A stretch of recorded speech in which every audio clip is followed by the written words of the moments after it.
Оройн төргийн үзэгч та бүхэн сайхан амарцгааж байна уу? Манай мэдээллийн хөтөлбөр эхлэж байна. Анхаарлаа хандуулна уу? Эхний мэдээ хүргэе. Авилгатай тэмцэх үндэсний хөтөлбөр батлагдаад багагүй хугацаа өнгөрч байна. За хөтөлбөрийн хэрэгжилтийг хангах зорилгоор манай аймагт соён гэгэрүүлэх олон ажил зохион байгуулагдаж байгаа талаар аймгийн засаг дарганы хамгаалалтын газрын хууль эрх зүйн хэлтсээс мэдээлж байна.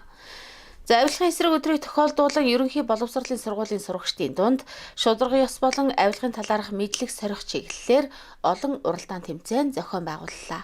10-аас 12 хүртэл авилгатай тэмцэх үндэсний хөтөлбөрийг иргэд олон нийтэд за ялангуяа хүүхэд өсвөр үеийнхний шударга байдлын төвшинг дээшлүүлэх чиглэлээр тодорхой ажлуудыг хийж хэрэгжүүлж байна. За үүний нэг нь шударга ёс бидний тэмүүлэл хөтөлбөрт ажил юм а. За энэ үйл ажиллагааны хүрээнд насанд хүрэгчдийн дунд илтгэлийн уралдаан. За харин хүүхэд өсвөр үеийнхний дунд шударга ёс бидний нүдээр дүрийн тоглолт, фото зургийн уралдаан, мэтгэл цайны тэмцээн зохион байгууллаа. Авилгыг тасан сэргийлэх чиглэлээр үйл ажиллагаа явуулахаас гадна сургууль боловсролын байгууллагаар дамжуулж ирээдүйн Монголыг авч явах иргэдэд бага наснаас нь авилгын талаарх авилгыг жигших тийм ээ үйл твчгтэр сэтгэлийн хандлагыг төлөвшүүлэхэд анхаарах хэрэгтэй байна.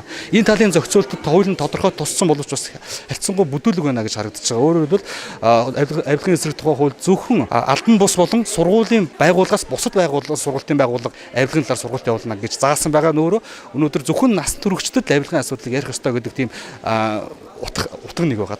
Тэгэхээр энэ бол үндсэндээ суралцахын онолоор бол хүүхдийн төлөвшил ирээдүйд хэн болж төлөвшөх нь түүний бага наснд нь 80% тавигддаг юм а. Тийм учраас сайн хүнийг бэлтгэхийн тулд бид нар хүүхэд ахуй наснаас нь энэ тулгымцсан асуудлуудаа хөндөж ярьж явахгүй болохгүй нэ гэдэг асуудлуудыг бол илтгэлээр хүндсэн байгаа. Өнөөдөр хүүхдүүдийн хамгийн гол ярьдаг юм бол шударгаас өнөөдөр үнц нь байдаг. Тэр утгаар нь бол өнөөдрийн гол зүйл бол хүүхэд энэ сурагчдаас эхлэх ёстой гэдэг санаагаар бол бүх үйл ажиллагаагаа бол зориулсан. Тэгээд бол 10 дугаар ангийн сонгон судлах хичээлийн агуулгыг 11 12 дугаар ангид бол бүлэг сэдвийн хүрээнд оруулж ирж бас авилгалын талаарх үзэл санааг бол бүх хүүхдэд хөрсөн дээр нь уулгаж өгөх нь бол хамгийн зүй байсны асуудал юм а гэдэг дээр бол хүний хувьд бол санал нэг байгаа. Тийм учраас бол энэ үйл ажиллагааг бас цаашдаа манай шашны байгууллагууд энэ ажлыг бас үйл хэрэг болгосоо гэж хүсэж байна. Энэ уралдааны зохион байгуулалтаар хүүхдүүд бол биднэрт маш их мэдээллийг өгсөн.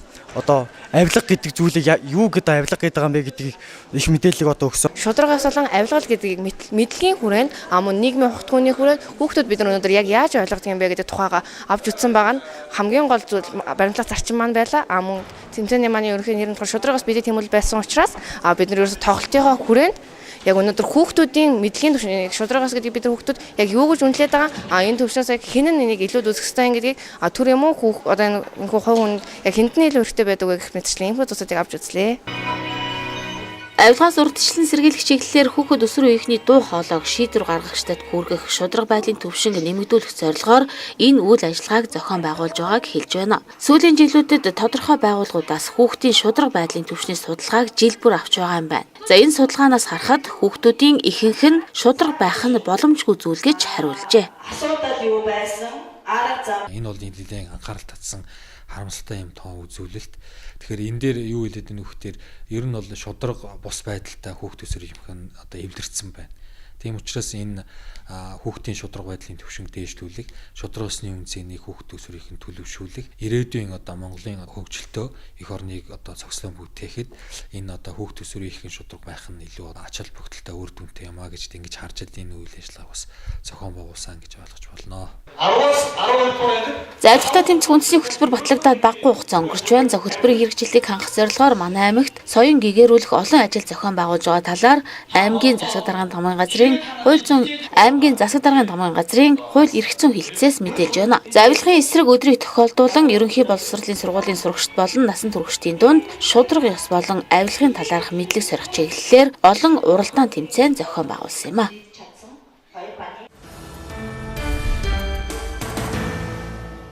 2018 оны жилийн эцсийн мал тооллого орон даяар явагдаж байна. За мал тооллогын ажилтай холбогдуулан мөрөн сумын багийн засаг дарга нар болон бүх сумдын засаг дарга нарт мал тооллогын талаарх сургалт мэдээлэл өгсөн байна. За сумдын хувьд сумын засаг дарга сумынхаа тооллогын комиссийн даргаар ажиллах юм байна. Энэ жилийн мал тооллохоор мал бүрийг нэг бүрчлэн тоолох чиглэл барьж байгаа юм байна. Мөн энэ жил хашаа худаг, за цааны тооллохыг давхар тоолох юм байна. Хойд сумдаар цасыг орж бартаа саад ихтэй байгаа ч мориор явж тооллох хийн гэсэн мэдээллийг сумдаас ирүүлжээ. За мал тооллохтой холбоотойгоор аймгийн комисс томилогдож заавар зөвлөгөө өгөн ажиллаж байгаа юм байна. Мал тооллохын урьдчилсан дүн энэ сарын 17 гэхэд гарах юм байна. Энэ жилийн мал тоолол бол нэг үрчлэн малыг бол одоо хотонд нь тоолох юм чиглэлийг бол одоо аймгийн тоолны комиссийн зүгээс бол өгсөн. Тэгээд 17 гэхэд усад 17-оос бол одоо програмдаа бол шивэлтэй сумдууд хийн. За зарим сумдуудын хувьд бол бас хугацааны хувьд бол зам даваа бартаа бахта сумдуудын хувьд тооллогоо 17-оос өмнө бас хугацаанаас өмнө дуусгаад шивэлтэнд орж байгаа сумдууд бас байгаа. Тэгээд шивэлтээ одоо данс мал тоолгохын одоо дансыг одоо програмд мал аж ахуйн програмдаа бол аль ёсоор шивж оруулаад энийг бол аймгийн статистик хэлтсэн санжны дүгнээд 17-оос шивж эхлэхэд бол 20-оос 21 гэхэд бол тооллого бол шивж програмдаа шивэгдэж дууссан байх хэвээр. Тэгээ энэс хойш бол одоо 21-ээс хойш урьдчилсан дүнг бол одоо нийт танилцуулахар бэлтгэл ажлыг хангаж ажиллаж байна. Өнгөрсөн жилийн мал тооллохоор аймгийн тооллохын комиссийн гишүүд болон аймгийн статистикийн хэлтсээс 4 чиглэлд хяналтын тооллого хийж ажилласан байна. За сумдад ажиллаж байхад малыг нэг бүрчлэн тоолохгүй, ам асууж явсан, тухайн өрхөд бүртгэл хийж үлдээгээгүй байх зэрэг алдаа дутагдaltaа зүйл зарим сумд гарчээ. За өнгөрсөн онуудын мал тооллохоор гарсан алдааг давтахгүй байхад анхаарч ажиллаж байгаа юм байна. Энэ жилээс бол тэр алдаа дутагдлыг давтуулахгүй байх тал дээр л онцгой анхаарч ажиллаж байгаа. Тэгээ ерөөсөө хамгийн гол одоо бодиттой барьж байгаа зүйл бол мал тооллогод одоо бүрэн хамрагдсанараа тухайн малчин өрхийг одоо бүх талын мэдээлэл хамруулах боломж нь 100% бүрдэж байгаа. Тэгээд өрхийг орхитуулахгүй тоолох ёстой гэдэг ийм зарчмыг хатвар хэмтэлж байгаа. Нэг өрх одоо малчин өрх мал тооллогоос хоцрогдсон байхад одоо тухайн өрхийн өрхтэй холбоотой бусад одоо юмнуудаас хоцрох гэдэг. Жишээ нь хэд одоо байхнаас малчин өрх зээл авахд мал тооллогод хамрагдаагүй өрхийн одоо зээл нь бүтэхгүй байх шийдтэй. Мэдээллийн санд өөрөө энэ орж идэг учраас гэх мэтчлэн ийм иргэдэд одоо өндөрлөлтэй зүйл үүсдэг учраас иргэд бол малчин өрх бол ерөөсөө мал тооллого 100% тооллогод хамруулах тал дээр л онцгой анхаарах хэрэгтэй. Дээр хэлсэнчлэн тооллохын комиссийн гишүүд малыг нэг бүрчлэн тоолж, бүртгэлжүүлж баталгаажуулах ёстой. За мөн мал тооллохын маягтан дээрээ малчин өрх тооллохын комиссийн гишүүд гарын үсгээ зурж тамга тэмдгээ тавьж албан ёсны маягт бүрдүүлэх ёстойг сануулж байна. За өнгөрсөн жилээс мал тооллохын маягтан дээр тухайн малчин өрхийн утасны дугаар албан ёсоор бүртгэгдэх болсон байна. За үндэсний статистикийн хорооноос тухайн өрхөд очиж тооллого хийсэн үгүүд давхар хяналт тавьж утсаар мэдээлэл авах юм байна.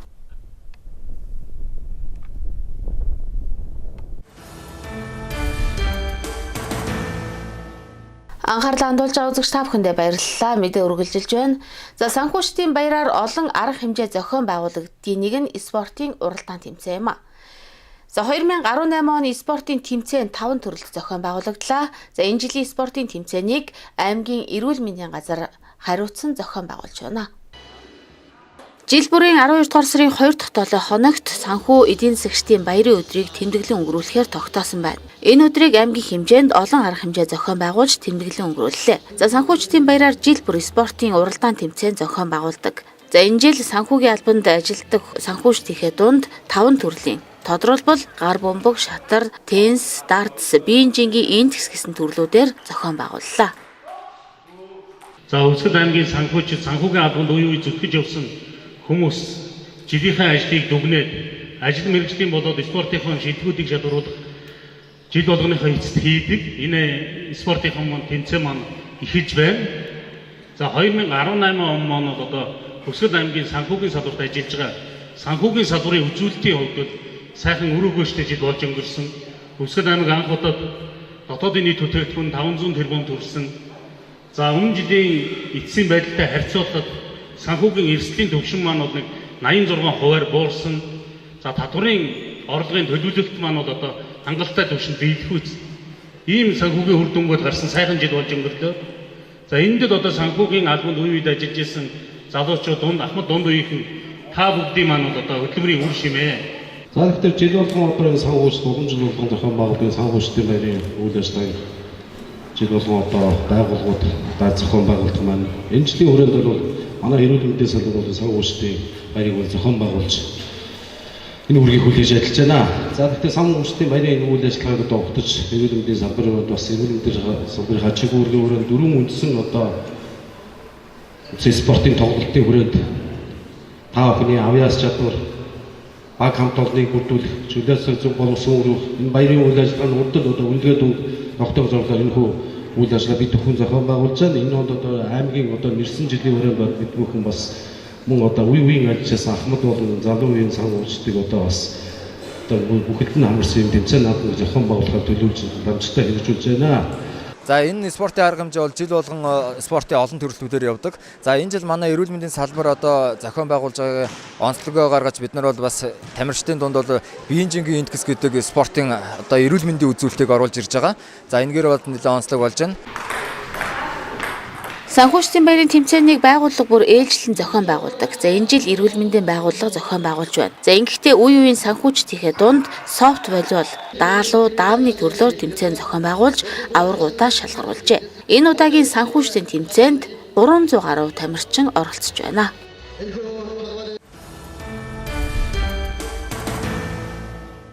За аслагдсан сумын иргэдийн хувьд тэр бүр нарийн мэрэгжлийн эмчит үзүүлж чаддаггүй. За үзүүлэхээр очиход хүндрэлтэй асуудал их байдгийг хэлдэг.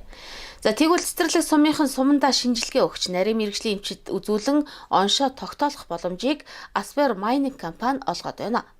За Аспер майнинг компани нийгмийн хариуцлагын хүрээнд аймгийн эрүүл мэндийн газар, за цэцэрлэг сумын эрүүл мэндийн төвтэй хамтран эрүүл мэндийн нээлттэй өдрөлөг зохион байгуулж байна. Эрүүл мэндийн нээлттэй өдрөлөг 4 хоног үргэлжлэх бөгөөд аймгийн эрүүл мэндийн газраас гаргасан тоон судалгаа, эрүүл мэндийн үздэсгийн мэдээлэлд үндэслэн хамтран ярилцаж шийдвэрлэн дотор эргэтэн цөс за бөөр үе мөчний нарийн мэрэгжлийн эмч нартай хамтран энэ үйл ажиллагааг зохион байгуулж байна. За Аспер майнинг компанийн хувьд нийгмийн хариуцлагын хүрээнд эрүүл мэнд боловсролын салбарт тэргүүлэх ач холбогдол өгч ажиллаж байна. За тэр чухалаараа манай аймагт олон хөрөнгө оруулалт хийсэн байна. Тухайлбал цэцэрлэг сумын эрүүл мэндийн төвийн барилгад санхүүжилт үзүүлсэн мөн Австралийн улаан загалмаа нийгэмлэгтэй хамтран энэ нэмлэгт шаардлагатай тоног төхөөрөмж өгсөн зэргийг дурдж болно. За өнгөрсөн 6 бид нар бүрэн тогтох сумын эрчим маягийн нутаг дэвсгэр дээр эрүүл мэндийн өдрөлөг зохион байгуулсан. Энэ бол сумын орон нутгийн иргэдийн хамгийн талархлыг хүлээсэн эрэлт хэрэгцээ өндөртэй ийм арга хэмжээс. Орон нутгийн иргэдийн хувьд бол цусны шинжилгээ, янз бүрийн шинжилгээ өгөх нь их хүндрэлтэй байдаг юм билэ. Шинжилгээний хариу нь удаж гардаг. Тэгээд нарийн мэрэгжлийнхаа эмчийг олж уулзах хөдөөнөөс очиод ялангуяа хотод очиж үзүүлэхэд бол 7 хоногийн ажил болдог. Тэгэхээр бид нар энэ дээр илүү анхаарал тавиад ялангуяа шинжилгээний хариу нь хурдан түргэн гардаг газ төвийн лаборатори за тэгээд нарийн мэрэгжлийн эмч нартай хамтарч ажиллаж байгаа юм. Аспер майнинг компаниас санхүүжүүл дэмжиж нарийн мэрэгжлийн эмч нарыг цэцэрлэг суманд ажиллуулж байна. Энд бол лабораторийн шинжилгээ, бөөр ходоод гэд дотор үе мөчний эмч нар, нарийн мэрэгжлийн эмч нар бол газар дээрийн шинжилгээ хийгээд үзлэг зөвлөгөө шинжилгээнүүдийг өгч байна. Энэ бол иргэдэд бол давуу тавлыг олгосон сайхан үйлчлэг болж байна гэж үзэж байна. Энийг бол аймгийн эрүүл мэндийн газраас хамтран ажиллаж энэ үйл ажиллагааг бол дэмжиж байна. За цэцэрлэг сум аймгаас аслагдсан сумдын нэг. Аслагдсан сумдын хувьд эрүүл мэндийн тусламж үйлчилгээ. За ялангуяа 2 дахь, 3 дахь шатлалын тусламж үйлчилгээ авахд хүндрэлтэй байдаг. За энэ байдлыг харгалзан Аспер майнинг компаниас санхүүжүүлэн нарийн мэрэгжлийн эмч нарыг урьж авчран эмнэлгийн үйлчилгээ үзүүлж байгаад иргэд талархаж байгаагаа хэлж байсан юм а. Хүндрэлтэй байлгүй байх үү? Хамгийн алсан бол хол байдаг учраас ороод үзүүлэхэд нэг өдөр нэг шинжилгээ өгнө. Тэрнийг 2-3 хоногийн дараа хариуг аав. Дахиж бас нэгэнд үзүүлэх шаардлага гардаг. Одоо л ерөөсөө ингээл нэг дорлог бүх шинжилгээгээ өгвөл оншоо тавьдаг. Тэглээ өнөөдөр одоо бол нэг цагийн үйлчлэгээ баг явагдаж байна. Тэгээд бид нар баяртай байна. Нарийн мэрэгжлийн эмч даруй үзүүлээгүй. Хаяа нэг толгоогоо өвтгөрл энэ сумынхаа эмчтэр л ирдэг. Тийм боломж хийдэггүй. Боломж гаргадгүй нэг айхтар ноцтой өвдөд хамтад байдаг болохоор үзүүлдэггүй шүү дээ. Одоо л үзүүлэх гэж юу? Ингээд нарийн мэрэгжлийн шинжилгээ өгөх гээд аймаг явахд бас өндөрлөлтэй асуудал байлгүй яг уу. Аймгийн төв дээр бол хэцүү шүү дээ. Оошир авч ингээл өстэй хавийн газар явсаар байтал таарч сумдар дажгүй юм шиг таарч байна. Тийм боломж олцоод нэлийн хязгаарлагдaltaа зориуд одоо их хүнд өвчлөх юм бол онц тостой хурдан яаралтай юм бол явах үүнээс одоо эрүүл мэндийн анхаарал заавал аймгийн төвөрөд нэг тийм шинжилгээ өгчих нэг юм онцлуулчих гэж тэгж одоо зорж тэгж илүү цаг гаргаж явах тийм боломж одоо хязгаарлагдсан шүү дээ хэдэн улсууд бол. Тэгэхээр энэ эрүүл мэндийн өдрөлгийн ач холбогдлыг хэлвэл. Энэ эрүүл мэндийн өдөрлөг бол одоо орон нутагт газар дээр нэрээ сум орон нутагт нэрээд үзэж байгаа энэ бол баймгах их ач холбогдолтой л даа түмэнтэй хэрэгтэй удагч чинь тий. Хүндрэлтэй шүү дээ. Тэр чинь тэгэл оочор дугаар гээл тэр цахимд орж ээж хэдэн 7 хоногийн дараа ч үзүүлэх юм билээ. Тэр чинь бүр мөөд юу ахгүй. Тэгэл хувийн эмнэлгээр арай хямдхан хувийн эмнэлгээр нь явж үзүүлнэ. Тэгэл тэр болгон үзүүлээд ээж чаддгүй шүү дээ бид нар л яг энэ бол бас аятайхан зүгээр л энэ бид нар хөдөлгөөн бид нар тий бид нар бол одоо тэгэл малаа шийж хал орой орж ял өглөө очирт өглөө 7:30 дээр сууж байгаа л үзүүлчихэд одоо яг эмчилгээгээ бичүүлж аваад битгаар тэгэл одоо гарах гал гэрэж. Тэгээ богино хугацаанд л ерөөсөө тэр болгон үзүүлээд ээж чаддгүй хөдөөний бид нарт бол бас зүгээр л сайхан л байна шүү дээ тий. Тэр нь бол энэ хөдөөний багийн маш тэр тус маань алслагдсан сумын энэ малчдын хувьд бас ийм төрлийн үзлэг онцлогыг бас хийжээл ер нь зүгээр тий. Тэр болгон бид нар чинь хот байтхан аймгийн ороод үзүүлчих чадахгүй байгаа юм чинь ингээд сум орон нутагт нэрээд ингээд үзүүлнэ гэдэг чинь хамгийн боломжтой сайхан байна бид нар тий. Залбар майнинг компанид 2019 онд үндсэн 2 зорилт тавин ажиллаж байна. Тухайлбал хайгуулын шатнаас үйл ажиллагаагаа дараа шатанд жигдрүүлэх гэлээ. Энэ ажлыг хийж чадвал орон нутагт томоохон хөгжлийн боломжууд бий болно гэж үзэж байгаамаа. За үүнийг орон нутгийн дэмжлэгтэйгээр хамтарч хийх юм. За ингэхдээ орон нутгийн удирдлага иргэдтэйгээ харилцан ойлголцох, хамтран ажиллах нь гол зорилго гэж байна.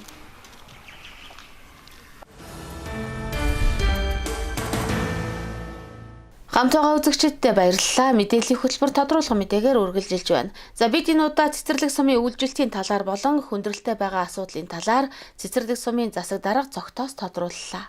Цэцэрлэг сумын хувьд бол одоо үйлчлэлтийн бэлтгэл ажил хангах ажил маань бол яг 100% бол хангагдаагүй. За энэ жил бол одоо 100 гандуу байлаа. Хадлан тэжээл ургааг өгсөл одоо хүс тэжээлийн нөөц их багт авгаа. За нодлон урждангийн хоригдлуулж авсан нөөцөөр бол одоо энэ жил ингээд үргэлжлүүлээд явж байна. За бид нар энэ нөөц тэжээлийн асуудлаар бол бас хөрш зэрэгэлдээ сумдуудтайгаа энэ харилцаа холбоо тогтоож байна. Манай сумын зэрэгэлдээ одоо тосон цэнгэл заасгт гээд сумдууд бол одоо ногоон тэжээл тариалдаг сумдууд гэдэг. Тэр хүмүүс юу сумдуудтай бол одоо гэрээ хэлцээр хийгээд за хүндэлсэн тохиолдолд бол одоо өвс тэжээлийг татаж авъя гэдгээр бол одоо гэрээ ам гэрээ хийж ингэ байж байгаа. За малчтын маань хувьд бол одоо бас нодлон жилийнхаа одоо хурааж авсан хадлан за энэ жил бас нэг жалга дов байдаг юм уу модны цолоос одоо нэг жаахан хурааж авлаа. Тэрүүгээр одоо ингэ малчт маань бол ингэ болгоод явж байна. Мөн бас зэрэгэлдээ аймаг сумдуудаас бас малчт маань өвс тэжээл ингэ татаад явж байгаа юм. Нөхцөл байдал тавина. За энэ жилийн өвлжилтийн байдал бол одоо уг нь харьцангуй бусад олон жилийн дундчийг бодоход бол сайн байгаа. За цасны дундч бол одоо их багтаа зарим газраар одоо цоохортой. За хүндэрж байгаа газрууд бол мэрсэр байна. Ялангуяа манай сумын Дэлгэр хаан баг. За 4-р буюу Уран хайрхан багийн Булаан руу орчмоор бол их хэмжээний цас унсан. За 10 сард орсон цас бол одоо тухайн үед бол одоо морины чээж хөрсөн их хэмжээгээр орсон. Тэр цас маань одоо цаг агаар дулаасантай холбогдуулан одоо мөсөн цас үүсчихэд байж байгаа. За Уран хайрхан багаас одоо нэг байдлаар за 30 гаруй өрх бол одоо бусад аймаг сум руу хотор нүдлэр ингэж хийгээд явж байгаа. Ийм асуудлууд байна. Тэгэхээр цэцэрлэг сумын хувьд бол нэлээд олон жилийн өмнө дулааны нэгдсэн сүлжээнд холбогдсон шүү дээ. Гэсэн хэдий ч одоо жишгсэн хөтөлбөрийн хүрээнд бас энд ажлууд хийгдсэн ч гэсэн ер нь энэ халаалтын хувьд бас тааруу байх шиг шүү дээ. Халаалт тааруу байна. Сая 2013-оноос эхлээд сумын төвийн шинжил төсөл манай сум дээр хэрэгжсэн. За ингээд 90-ад оноос хойш бол манайх нөгөө инженерийн шугам сүлжээтэй явсан.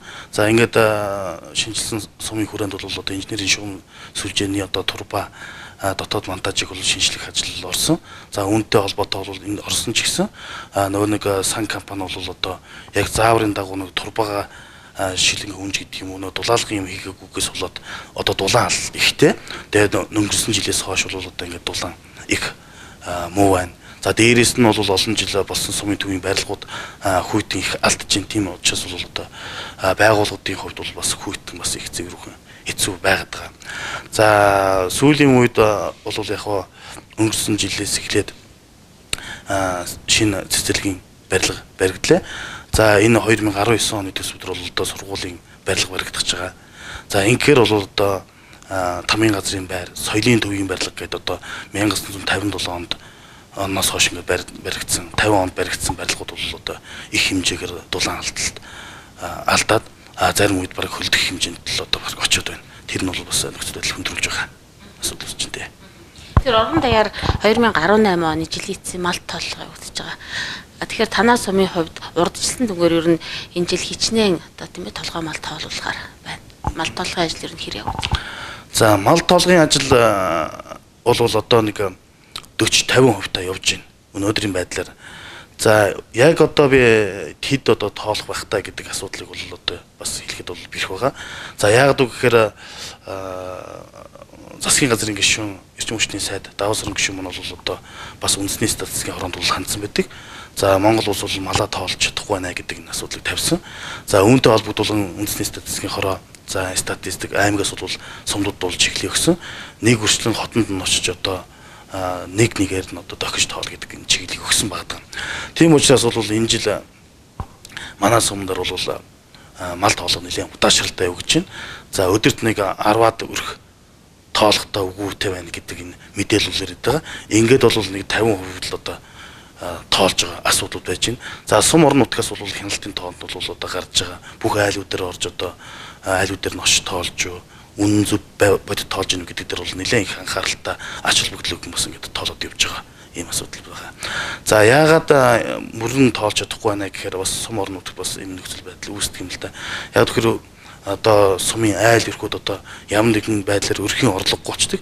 Өрхийн орлоготой байхын тулд магадгүй банкнаас зээл авч одоо амжиргаа залгуулахын тулд одоо малыг өсгөдөг гэсэн ийм тоон үзүүлэлт бол гараад байгаа юм байл л да амд амдсан. Тийм учраас энэ жил бол бодиттой тоогохын тулд бол одоо цэцлэг сум нэлээд их хичээл зүтгэл гаргаад тийм үүрэг даалгавар гэсэн ийм байдлаар бол тоолох явагдаж байна. Бид үзэгч та бүхэндээ Тэнгэрийн цаг мэдээллийн хөтөлбөрөөр хүргэлээ. Анхаарлаа хандуулсан үзэгч та бүхэндээ баярлалаа. Бид мэдээллийг сурвалжийг 7038 84 41 дугаарын утсаар авах болно. Үзэгч та бүхэн сайхан амраараа баяртай.